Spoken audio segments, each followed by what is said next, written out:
একটা কথা বলি, আমাদের জীবনে তিনটি দিক খুবই ইম্পর্টেন্ট।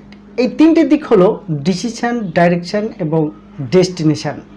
জীবনের প্রতিটি পর্যায়ে আমরা প্রায় ডেস্টিনেশন নিয়েই চিন্তা ভাবনা করে থাকি বা ভেবে থাকি কিভাবে আমাদের এই ডেস্টিনেশনটাকে চেঞ্জ করব।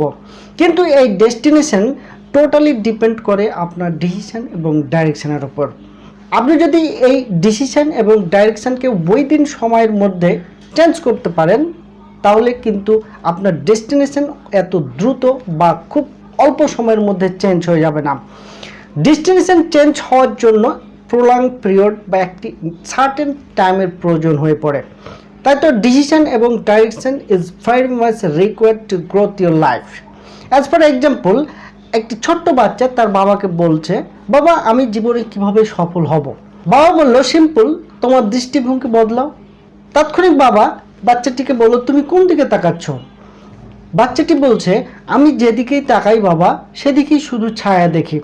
অর্থাৎ বাচ্চাটির পিছনে সর্বদা সূর্য অবস্থান করছে বলেই বাচ্চাটি তার ছায়া সর্বদা দেখতে পাচ্ছেন।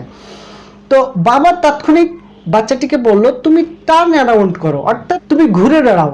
বাচ্চাটি যেমনই টার্ন অ্যারাউন্ড করলেন, অর্থাৎ সূর্যের দিকে তাকালেন, তখন তার ছায়াটি পিছনে চলে গেল।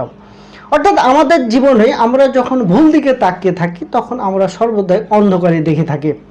যেহেতু ডিসিশন এবং ডিরেকশন নেওয়ার সক্ষমতা আমাদের রয়েছে, এই সক্ষমতার আলোকে যদি আমাদের জীবনের এই দিকগুলোকে চেঞ্জ করে ফেলতে পারি, অথবা আমাদের থট প্যাটার্নগুলোকে বিভিন্ন অ্যাঙ্গেলে চেঞ্জ করতে পারি, তাহলে অটোমেটিক্যালি আমাদের ডেস্টিনেশনটা চেঞ্জ হয়ে যাবে বা আপনি অটোমেটিক্যালি একটি নির্দিষ্ট ডেস্টিনেশনে পৌঁছে যাবেন।